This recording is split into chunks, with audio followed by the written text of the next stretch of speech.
I am super excited to bring you someone who I think is really just a fun guy who has done really important work and is continuing to try and address some of the challenges that those of us who work in higher ed really need someone to carry the water on in terms of building a college-going culture and encouraging students to apply. It is Eric Waldo, who is the executive director of the Reach Higher initiative and who has a long career as a public servant, who's worked in the Department of Ed and the White House and a million other places. So Eric, thank you so much for joining us today. Oh, Bridget, thank you so much for having me on. I'm just really honored to be on here. And hey, Facebook Nation, or wherever you're watching this, really excited that you're tuning in. Awesome. So you are coming to us live from what state? I'm actually here in Arlington, Virginia, just outside the general DMV, the District of Maryland, Virginia. But Reach Higher is now based out of the nonprofit, The Common Application, which is based in Arlington.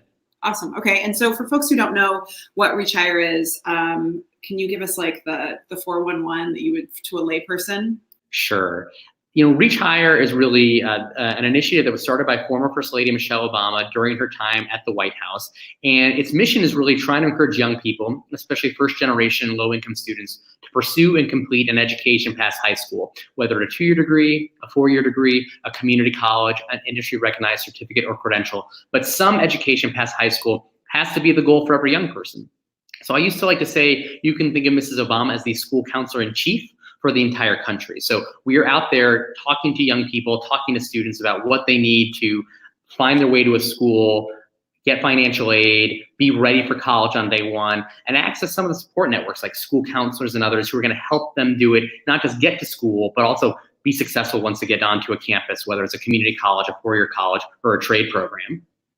Great. Okay, so on a daily basis, are you out raising money? Are you out actually going into high schools? Are you creating online programs? Like, what is a day in the life of Eric Waldo at this moment in where Reach Higher is? It totally varies. So I am still out there raising money. Really, mostly we're raising money with philanthropies, with large foundations who are helping us seed evidence-based practices that are working, right? So for instance, I'll give you one very specific example. We've been working with the Mellon Foundation for the past few years, where now we text with about 300,000 high school seniors and college freshmen around the country. They get text messages from near-peer mentors, that's current first-generation college students, who are giving them these little text message nudges. They can be gifts, messages, back and forth, where they're talking about these key deadlines around filling out financial aid, applying for the FAFSA, making sure that you're taking the SAT or the ACT, or if you're a current college student, making sure that you're getting the nudge on also filling out the FAFSA, but being ready for studying for finals, going to office hours, doing these things that we know work. And friends of ours like Ben Castleman and Lindsay Page from the University of Virginia and the University of Pittsburgh have shown that these nudges actually work and they're evidence-based and they help students take these steps. It's about students who get these text messages are about 10, 11, 12% more likely to take those key steps, and it leads to more persistence, more financial aid, more college success for a first-gen student. So I'm out there raising money, working with foundations in my team.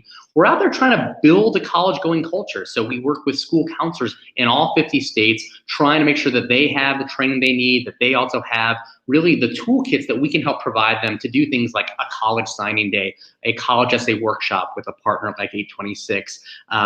For folks who don't know, College Signing Day is the May 1st celebration where all high school seniors need to let colleges know where they wish to attend. We've taken this idea and helped really bring it to scale, where Mrs. Obama has helped build toolkits with Reach Higher, been celebrating it since 2014. And when we live stream this event, when we are posting on Twitter, on Instagram, on TikTok, on Snap, when we're talking about signing day in college, on May 1st every year, it's leading to this digital moment that's trending, where young people are seeing their feeds filled with people talking about how education changed their life.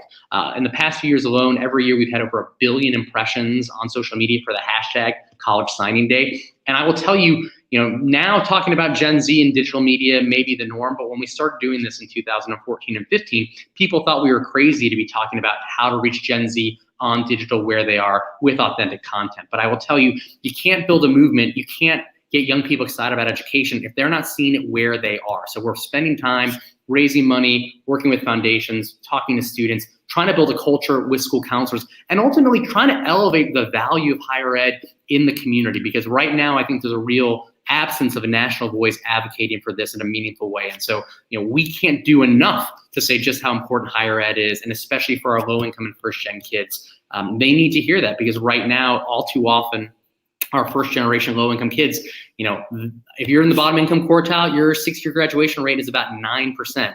That's compared to about 73% if you're in the upper income quartile, right? So right now, your zip code, where you're from, what your family's income is, that's affecting your destiny. And that shouldn't be the world we live in. We should live in a world where if you're smart, if you work hard, you can go to a great school, get a great education. And that should really be this engine of opportunity, this ladder of opportunity. And that's what we're trying to do. Great. Well, I'm glad that you're doing that work. I really appreciate it, because we like people doing it, especially as people are hearing all these, foreboding news headlines about like enrollment drops, or people don't want to go to college anymore. I want to talk about that, but I first want to ask you a question about social media strategy. So I do recall that you all were some of the first to really start talking in the same language as people in a younger generation. And you mentioned you're on TikTok, so I'm just like, all right, you got street cred. What advice would you give to colleges who are trying to do that? But boy, it just always feels like your dad on Facebook. It's often so bad to watch universities and social media, and they do their darndest. But do you have any guidance? I sure do. This is a classic case of truly letting talent rise. I would say I don't expect the dean of admission or the provost or the president of a university to be a social media maven. They may be. Occasionally you have that. I want to say, is it Morehouse or is it Dillard, who has like hip hop president, who has the handle, who's really facile on social media. But the reality is, if you're thinking about how to be great at social media, you on your college campus, I guarantee you, have a rising or current social media star and influencer. They may not be someone with 1 million followers, but maybe they got 5,000, 10,000. They've had a viral moment on Twitter, on Instagram, on TikTok, on Snap. You shouldn't have to do it yourself. Go to your campus, talk to a student, put a young person in charge, ask them what's authentic, let them actually create that voice for you. I agree that it can't be this back end of, okay, we're gonna try to sort of pretend to be young people. There's a great episode of 30 Rock where I think it's an older actor, I'm blanking on his name, and he sort of shows up with a hat backwards and says, hey, young people, he's holding a skateboard, he's pretending to be hip. You can't be this obviously impersonator. I think the reality of social media is actually authenticity. Mm-hmm. So again, whatever may be your voice, have it be authentic. Now, a young person on campus can help you create an authentic voice, but whatever that voice is, find it, develop it, and stay true to it. And that's how you're going to be successful. But I do think number one is, we do have the talent. Always on my team, we try to make sure the youngest person on our staff is the one who's thinking about social media, who's thinking about influencers we want to reach out to, who's really doing that hard and homework around who are the people who matter. So I would argue that the current and future digital influencers are already on a campus that you have. So reach out to them, bring them in, let them be the developers. They likely have deep skills on InDesign, on video editing, on doing all that work. You do not have to have a degree from your university to be a great social media content creator, but just being a thoughtful leader. I would say also not being afraid of it. I think there's always this view of social media is scary. It's a place to make a mistake where you might get in trouble. I think you should view it from an asset mindset and ultimately a growth mindset around, this is a great way to highlight what's happening on our campus, what's happening with our students, and also having a conversation. I think that some of the early failures I often see when people start having a social media strategy is they think they're just, whatever they're putting out on email, they think, okay, well, I'm going to tweet this mass email, or I'm going to, whatever I'm putting out, I'm just going to keep sending it out. And the reality is, especially places like Twitter, but on all the platforms, they're different, and you have to think differently about the audience you're engaging with. So on Twitter, while you sure can put out a post or a thread or talk about what's happening, it's meant to be an interactive platform. If someone's tagging you, you should respond to them. You should engage with them. You should invite them into the conversation. And that's a really important part of the way you engage. You're creating moments to invite the community to be part of a larger conversation. And while I know it's easy to assume that social media is a place for vitriol or difficult conversations, I actually often find inspiration and hope in Twitter and Instagram and social media in general, where people are also, again, through their authentic voices, creating really positive content, creating hopeful messages, creating engaging places. Today, just by way of example, a friend of mine who worked in the Obama administration, he started a nonprofit called I Am ALS. And I Am ALS is working to cure ALS and other neurodegenerative diseases. And today, they've taken over Times Square. They created a campaign where they have people holding signs that say, you know, I'm fighting for, again, my friend Brian Wallach, because I want to cure ALS, and everyone's putting their messages. They took over Times Square. They have a hashtag campaign. They've had celebrities and other partners posting about who they're fighting for and why they want to do it. And again, the notion there is, if you're creating this opportunity for positive content and engagement, you're not saying, I'm just going to report out. You're creating a two-way street for people to engage with you. And that, to me, just like signing day, where suddenly the magic isn't Michelle Obama, you know, wearing her Princeton shirt and tweeting about college. The magic is that creates a permission structure for every high school senior in America, every adult in America who's engaged in higher ed, to put on their college gear, to have a moment of pride, to reflect, to take that selfie and make it about a mission higher than oneself.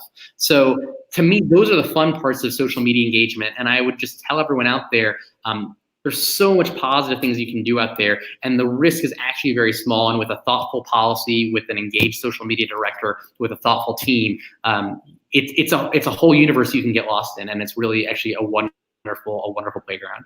That's great. So a few things. One, when you mentioned the risk, I remember when I worked for the Oregon University system, I tried to get us to set up a Twitter account because that seemed to be where people were communicating. And we had 7 universities. We were trying to leverage and kind of amplify efforts. And it took 2.5 years to get permission from the legal team so we could start a Twitter. Well, I'm a recovering attorney, so I understand people who are risk averse. Yeah. But I will just say again, you know, part of the nature of the world we live in is actually teaching people to be responsible digital citizens. So I think the reality is that not just young people, everyone is communicating digitally. And that's, if you're not engaged there, I've been trying to play with different analogies. You know, I certainly have friends, you know, because their work doesn't require it or their life and career hasn't required it, they don't engage at all on social. And I say it's a little bit like as if you were a neighbor who always had your window blinds up and you never opened the window and never invited anyone, you know, to your house or to your porch. Because the reality is almost every organization, entity, public figure engages on digital, and it's a conversation. And you don't have to share your entire life, but you want to at least open the window, turn on the porch light, and occasionally say, hey, here's where I am, here's what I care about, here's what I stand for. And again, you know, I engage with a lot of education Twitter, and I would tell people, if you're not engaging there, you're actually missing really great conversations, right? I don't have to pay, you know, you may think, oh, well, I don't live in DC, I don't get to go to a think tank talk at Brookings, or that thing on C-SPAN, I don't have time to watch that. If you have a Twitter account, you're going to watch, you know, Kevin Carey from New America engage with, you know, someone from Deans for Impact about the new, you know, pay for plans from Secretary DeVos or the HEA implementation. Claire McCann from NEA is going to engage with Colin Campbell from the Center for American Progress. And you can watch a back and forth on Twitter. And not only can you watch and listen and learn, you can engage and say, well, you know what, guys, I actually think that, you know, we need to fix the 90-10 rule, and the Harkin bill isn't doing enough. I mean, all of us can have part of this conversation. And what I love that's so democratic about social media is, by and large, the person is really reading and engaging. I remember, you know, Arnie Duncan, my old boss, we would be in a car from, you know, going, maybe we're in Boston and we're going from a town hall to the airport, and Arnie would just pop on Twitter, you know, in the back of the car and do, hey guys, I got 20 minutes till the plane takes off. I'm going to do a hashtag, you know, Ask Arnie. And he would just engage with people on Twitter, whether they were teachers, counselors, students, stakeholders. And not all those people, you know, loved our agenda, or you know, they always didn't say like the most amazing things, but engaging in a real way, both I think makes you stronger, makes you open to the conversation. And ultimately, I think, again, the democratic part, Arnie Duncan was seeing those people's points of view. And I think especially in public policy and really in a place like Washington, D.C., the more and more we can touch real people, certainly we want to meet them in person. We can't always get to every state or every school. How can we engage them online? So I recognize, every community is different, but I do think it's a positive place to engage. And I'm always surprised when people don't want to make it public. I have John Carson used to be the assistant to the president for the Office of Public Engagement. And when he came into the White House, he said, anything that we're doing in this building, in the White House, at the office, at EEOB, the executive office building, he'd say, we should be sharing it publicly. So why wouldn't we tell people on the outside what we're asking for on the inside? And I think that view of radical transparency, and again, social media can be a tool to do that, allows you to show people the truth, which is, hey, we're out here fighting for education. Maybe you're fighting for healthcare. Maybe you're fighting for free community college. Whatever your policy issue is, having a robust and transparent social media plan just lets people see the possibility, see themselves, and I think, again, does more to help you be forward-looking and what I like to call running to the fire. I'm not waiting for the bad thing to happen, but running to it and saying, I want to stand up and speak about this. And social media is the earliest and easiest place for you to stand up and say, I have a point of view. And I do want to encourage campuses that if you're at home, if you're thinking about your social team, it's not even your area. The piece that I always see missing is curiosity and empathy and an actual two-way conversation. Too many campuses, you ever see those posts on Instagram where like, hey guys, some of you have been asking about my morning routine, or you've been asking what vitamins I use, and then it's an ad, right? Like that is the fakest thing, and you can smell it. That is exactly how universities can sometimes communicate to students, where they're saying like, here's what you should do, and we know that you're asking questions. No, actually, what questions do they have? And have you set up your infrastructure to be regularly having an empathy focus, where you're bringing in what are the things students are struggling with, where are their questions, where is it confusing? If you don't know those answers from recent conversations, you need to be spending more time talking to students, and then that actually helps you generate what the social media content is. But you also should not feel constrained to only focus on influencers who are in an area around what you do. Like, I know that we have several campuses where there is a beauty tutorial influencer with millions of followers on a couple of our campuses. And at no point has the institution engaged and asked them, hey, would you consider doing a video about your experience going to college, right? And most of us, especially alums, would love to hear from our alma mater and just ask like, hey, what helped you in your college experience, or do you have any advice or whatever? There are ways to leverage those kinds of interactions online that would actually be valuable, and they wouldn't feel like #ad for college. Yeah, again, the young people on your campus, or actually not, all people on your campus who are digital citizens, they're allergic to insincerity, and also they're really savvy customers. Like, they want to hear something real, and so that doesn't mean you need a crazy polished studio, right? You and I are doing this, I'm doing this on my laptop, right? If I didn't have my laptop, I could do it on my phone. And the only thing I'll say is that you're absolutely right that you don't need to have you don't have to find the person with 50,000 followers on your campus to do this. In fact, empowering someone on your campus can help them develop a voice and make them someone who's a follower, or someone who has a big following, or can give your account a big following. I always remind people, because new things people are skeptical around, it's always an opportunity. And I know that certainly in the digital world, as it become more prevalent, again, someone who had this opportunity that no one else wanted, right? Michael Barbaro tells this story. He now hosts a podcast called The Daily on the New York Times. It's one of the most popular podcasts in America. Michael Barbaro essentially got that job because no one wanted to do it. Like, podcast, I don't know what that is. What's that going to be? And he ran with it, and suddenly it caught fire, and he made this authentic thing. And now it's one of the most listened to things on the internet, and is helping the New York Times reach more people. Again, there are incredible assets on any campus. Professors who can tell stories, students who are doing incredible work, professors, researchers, public-private partnerships. You think about the assets of the New York Times, like any campus, worth its salt has extraordinary stories and people. And if you can empower those people, and if you can take just a little bit of trust and develop something, you're going to develop those voices on your campuses. You're going to find your Michael Barbaros. You're going to find that incredible student who wants to make videos, who wants to start your TikTok account, who wants to create a podcast, who wants to have an engaging dialogue for first-gen students, for returning students, for transfer students, for students who need childcare on campus. Like, you could do as heterogeneous as your campus is, you can create moments on your digital platforms that engage with those populations, that make your campus more welcoming, more inviting, and ultimately a two-way conversation that improves the services that you provide. So to me, that's really thrilling. And I would encourage campuses to think about how they engage in that way. And I would also say, and I did not know that we were going to talk about this. I think it's very helpful for us to cover this. We're going to have to do another one of these, though, because I don't think we're going to talk about some of the other stuff we were going to cover, like is college worth it and stuff. But for us, I'm doing this on my laptop. I bought a little light that I can move around on Amazon. This is a broken backdrop that we once used as a step and repeat that I've built. My step and repeat fell during this combo, so you can see where the production value is. Like this is Velcroed to my wall in my WeWork office, and I also have one down in Arizona where they're just like a broken step and repeat, so it looks all fancy.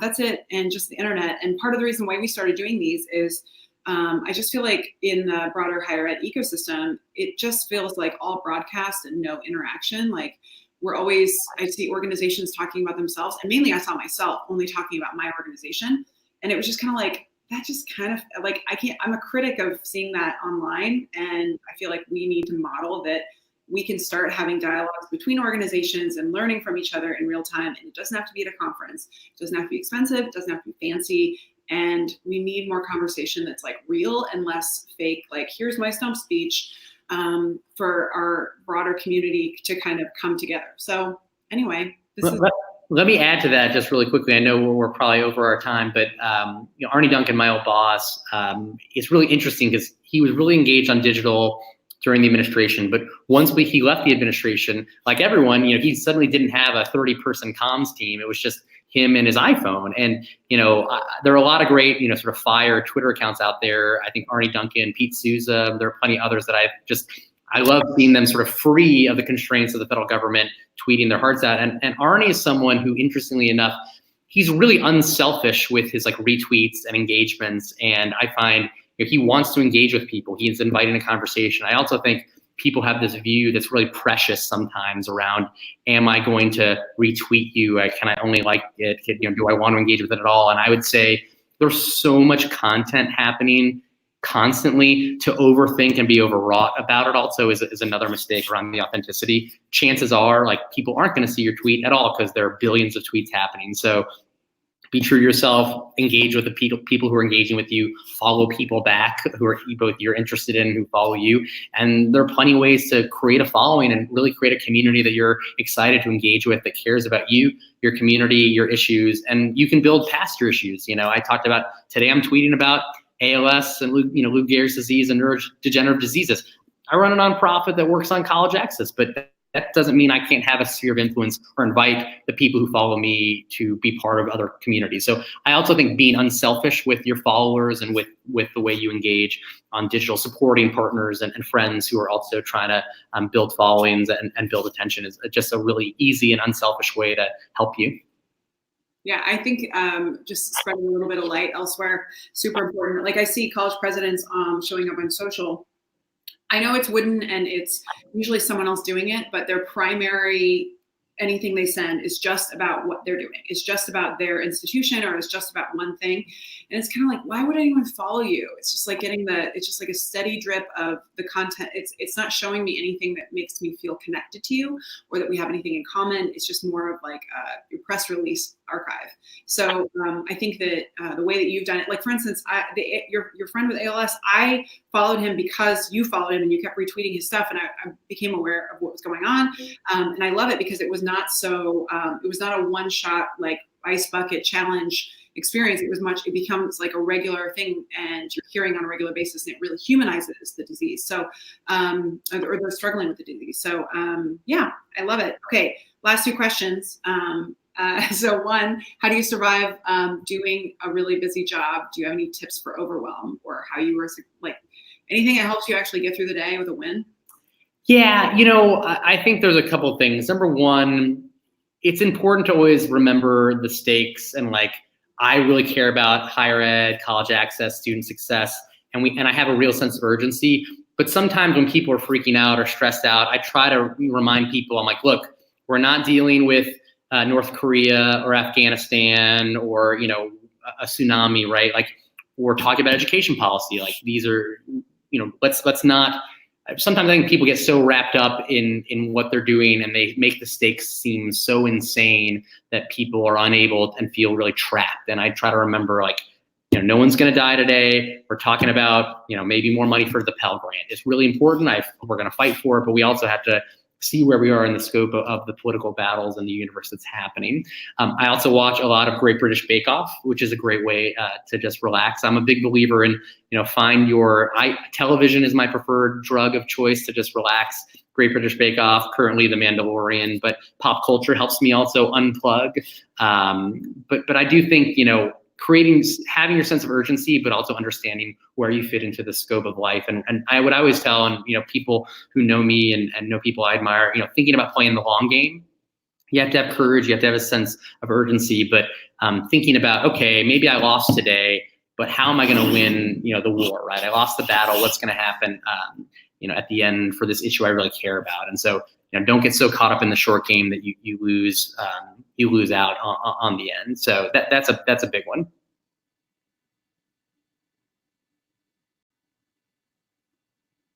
I'll confess, Bridget, I'm not sure if I can see you anymore.